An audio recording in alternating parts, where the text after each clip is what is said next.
we're going to transition into your top 5 great wide receivers. Okay, and we can do that. We've prepared this list prior to the episode, so Infinite Jewels, I'll let you kick it off. Cool. Give me your top 5 from the starting about 1990s or so. Nobody, we ain't see any kind of football that we can remember before that, so please let me have it. Yeah, man, my hometown, DC, DC Okay. fan and all that. So, we start right at home. My man held a lot of records, through the 90s, really, up into the 2000s for real. I want to go with my man, Mr. Art Monk. Okay. Mr. Out there Reliable, selling cars in Southeast. Yeah. Almost had 1,000 catches, close to 13,000 yards, 68 touchdowns, and that was during the era of run first. You know what I'm saying? It wasn't big, big deal. Imagine what he was doing, now in this past, the pass first league. You know what I'm saying? So definitely got to give it to Art Monk. By the way, this is no particular order. Next man, I think just his longevity alone in the game, we got to applaud. And with that, you also put up gaudy numbers. I would think to say the best receiver, I think, coming out of Arizona, I'd say Mr. Larry Fitzgerald. I like that choice. I like that choice. That's a great pick. I like that pick. I like that. I respect that. Respect that. We're talking about over 1,400 catches, you know what I'm saying? Like over 17 and a half thousand yards, you know what I'm saying? Gold jacket all the 120 all the way, 121 touchdowns, bro. Right? 121 gold jacket all the way. There's no other way. Continue to talk about what you're talking about, sir. You're right, sir. Yeah. I agree. Next brother up, I gotta go with T.O., man. You know what I'm saying? Like, yes. That's my quarterback. T.O. That's my quarterback. That's my quarterback. You know what I'm saying? Like, we can say he was a Terminator. My quarterback, man. You know what I'm saying? Like, we got, he was a Terminator on the field. You know what I'm saying? Like, he brother was robotic. Solidified, solid. He looked to kill.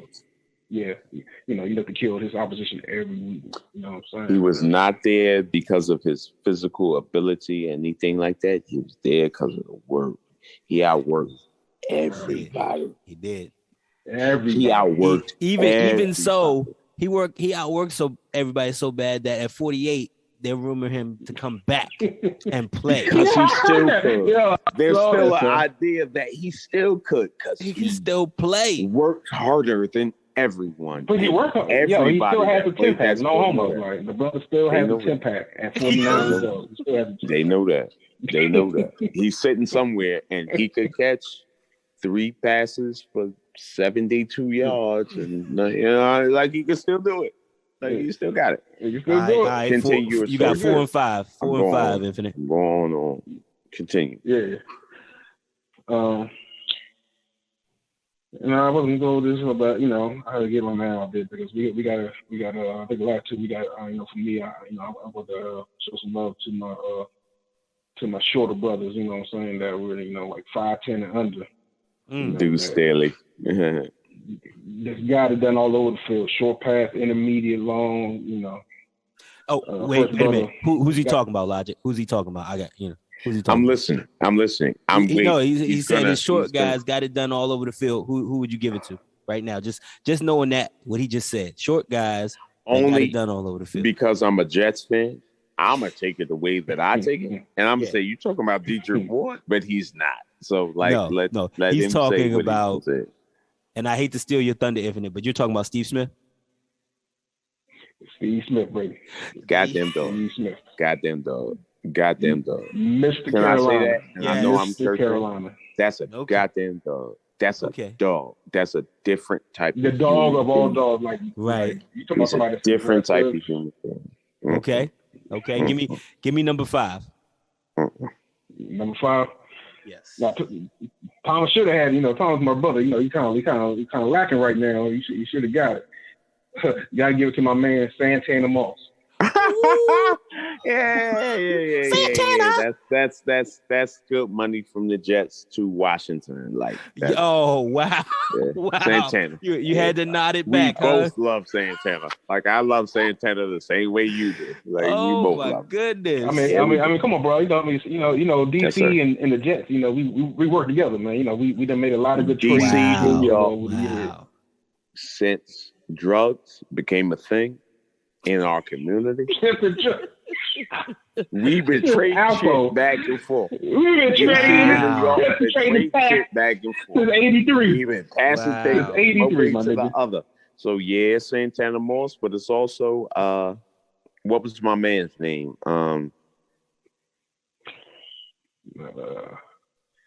Light skin dude. What was his name? Lavernius Coles.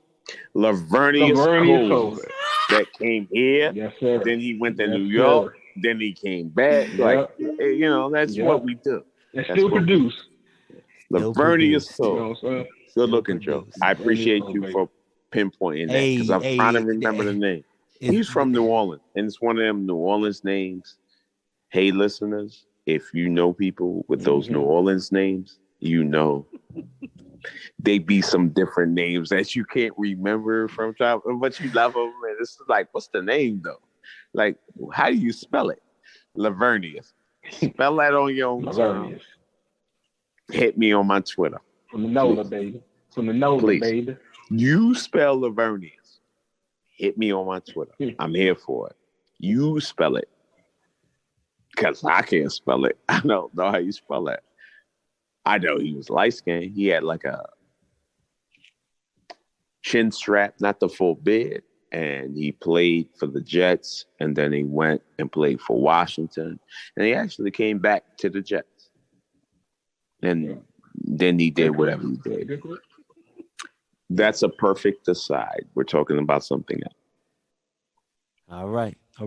So, Logic, I want to get your 5. Just rapid fire them off real quick. Okay, cool. We're gonna look at the whole list. We're gonna wrap it up. Wrap it. The first thing I have to say, I'm a man of a certain age. I was born in a certain generation. So the first thing is Michael Irvin. Like, that's where it starts. Like, that's where it has to start for me. Wow. Michael Irvin. That's big. Okay. Because Michael Irvin changed the way people play football. Now, when you play football, you can do hand touches from 5 yards to a certain direction. The king of the push-off. You have to stop. Michael Irvin never stopped. Like, he just shoved you to the. He was like, wow. Every day. Wow. He just hit you in your mouth and then be in the end zone. And that was something I thought was dope. All of the great catches that I've seen human beings catch in professional football, Michael Irvin doesn't have one of those because he didn't need it. He hit somebody in the face, and that dude was on the ground, and he was wide open. Like, let me get that. And then he danced and did his thing. Okay, cool. So that's Michael Irvin. I got to give something to Randy Moss because Randy Moss was the evolution of that. It was like Michael Irvin plus. Also, I'm fast. Also, I played professional basketball and I did all these other things. So the jump ball. There was no jump ball before Randy Moss. Randy Moss was a jump ball guy. I can just goal line 20 yards out, put it in the corner, and sew it up, and he can go get it. Outside of everything else, if I'm in the goal line, I can just throw it up. That was him. So that's 2. The third one I would say is somebody who I always loved, and I'm going to give him his flowers, Chris Carter. And Chris Carter is the only reason that Randy Moss was who he was. Chris Carter I saw him on YouTube because I'm not a Minnesota fan, so I don't know everything about that. But I saw it on YouTube. He caught a pass with both feet on the sideline with a dude on his shoulder, and he caught it in one hand and pushed that dude away from him at the same. Like, he was good. He was drunk, but he was good. Like, he was good. So I got to give Chris Carter his flowers too. Wow. That's 3. Great career. 4th. Great career. If I say 4, my 4th is going to be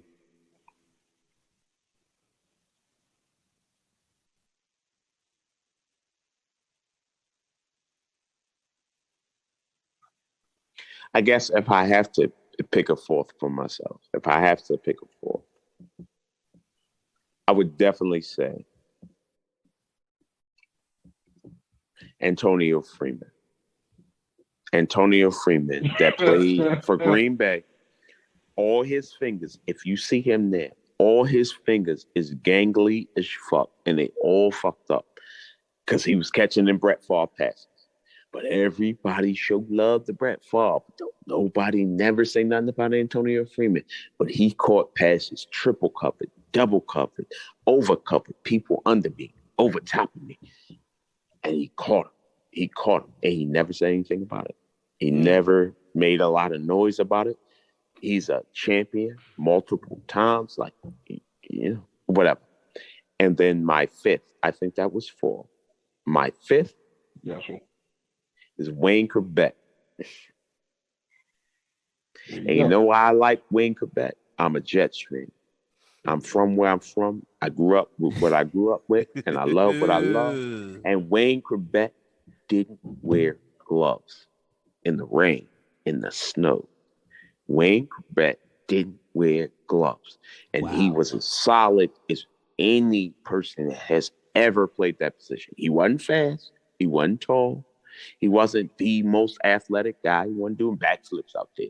He was the original Julian Edelman. Exactly. He was a Julius Edelman, but without the gloves. Without the gloves. I'll never forget. Everybody, you're a Jets fan, you Dedrick Ward, this and that, and all these other people. But that guy was the antithesis of what you think a great wide receiver could be off top. And he was a white dude. And so it went against the whole entire version of what the wide receiver protocol was supposed to be. It was supposed to be somebody from Miami that was black and loud and chains and all. Nope. Wayne Corbett was a white dude. And he could catch. He had the hard hat on. Hard hat. And everybody knew it. So that's my 5. Nice. All right. And I want to give people an idea that these are just art. Like, this is a personal thing. Oh, of course. Yes. Because all week I've tried to put this in terms of why are we calling them the best? We're calling them the best because that's just what you feel. And this is the key. Could change next week. Like, my list could change next week because my feeling could change. This is the key. Right? This is the key. Joseph, what's that? This is the key. I hope you understand that this is the key. What we're not talking about is who is the best. Right. We're talking about who we like the most. Yeah. And I feel like every person has the right to like their list. Everybody has a list. If you're listening to this and you have your own list, kick it to us. We can talk about your list. Like, everybody has their own list. Everybody has the right to have their top 5. Right. Everybody. We are talking about our top 5. That's it. And so to make it make sense to me, I had to split it up because there's some speed team and then there's the all-around team. So my all-around teteam is the greatest push-off artist the world has ever seen, and that is Michael Jeffrey Irvin. Yes. Michael Irvin is just of the world. He's the greatest push-off artist. There's no doubt about it. They have to look change at the game for him because you can't let people do that at the line. You can't say hut, and then somebody could just hit you with an elbow in the mouth and then go to the goal line and get the touch. You can't do that. But that's what he was doing. Mr. Irving was one of the greatest because he didn't need the catches that I've seen before. I've seen Beckham have these catches and you bending and doing. He never did any of that. He was wide open every time. And you were like, why are you so wide open? Because he punched somebody in the mouth. Because the other guy was 10 yards out of bounds when he was catching that 10 yards. Known as the greatest possession receiver we've ever seen, right? But every possession was a chance for him to push that off. I will never debate on that. That's not debatable. I'm moving on. So this is in no particular order, by the way. So I'm not putting Michael Irvin as my number one. That's just the name I said first. That's fair. Art Monk is there. Okay. There's no doubt about it. There's no debate. He also played for the Jets. Okay. Art Monk is just one of my greats. Seeing is believing. Jerry Rice, the man had one speed all game. You're not going to tell me that there was anybody on the field that was conditioned to stay with him. Maybe Dion Sanders 1 year. The greatest route runner of all time. I think the greatest route runner. I think he still has the longest. I think he still has the longest touchdown history, doesn't he? I believe. Yeah. I'm not sure, but I know Jerry Rice is you're not debating me on Jerry. Terrell Owens, of course, Infinite did a good job explaining that. And then Randy Moss. Again, these are my all-around guys. And then, my speed team is Torrey Holt. I don't think he gets enough love. You look at the numbers. I remember yourself. Torrey. Torrey Holt, Isaac Bruce. Yeah. And honestly, I have honorable mention Isaac Bruce because, like I said, it's just not a standout. But my team, I'll take him. Gary Clark. I don't think enough is made about Gary Clark because our mom was so great. But Gary Clark, as a speed guy, come on, man.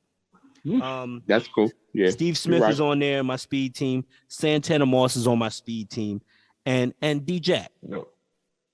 It's not fair that Deshaun Jackson. Deshaun, hell, yes. Deshaun is on my speed team. Now I know that even though this is the LOE podcast, welcome Logic over everything. Yes, there's still some remnants of sipping slow with Joe because you drunk. Like, what are you, Deshaun Jack? What are you like? That's crazy. Hey, look, don't talk about D-Jack. Look at how he. This is my speed team, by the way. D-Jack is away with it. Okay, this is my speed team. And then I got honorable mentions. I got Isaac Bruce. I mentioned Chris Carter. Yancey Thigpen, Megatron. I remember Yancey. Yeah, Yancey was good. Like we're missing a whole bunch, right? But when you're talking about the greatest receivers, you're gonna miss out on so many great guys. We talked about it, Infinite, like Andre Johnson. Like, he was a beast. Yes, I didn't even say Megatron. Don't forget we didn't say anything about Megatron. We left Megatron out. I can't believe I had to keep Ocho off the list. Megatron out, and Megatron was a monster. Right. A monster. All the passes. Joe, can I give you a super underrated honorable mention that nobody's ever going to talk about? Even played for the Cowboys, so you know him specifically. Even at his end of his career, he was still great. We got to mention my man Joey Galloway. Wow. Yeah, Joey. Yeah, Joey. He got picked pretty high. And where does Keyshawn fit in? Keyshawn, but he was picked very high. Keyshawn Johnson, hell yeah, man. Keyshawn is mine, so you can't have that. Like, I don't care what you think about that. That's Jets first. He wrote the book called "Give Me the Damn Ball." Like, that's my guy. So, like, no, we're not going any further until you understand. You might say he's a Tampa Bay guy. I don't know, bro. Before anything else, they tried to move him to tight end, and he was like, "Hell no! Did you read the book? I'm not doing it." And that's who he is. He's great. I love him. He's a wonderful person. All right. Well, that wraps that up.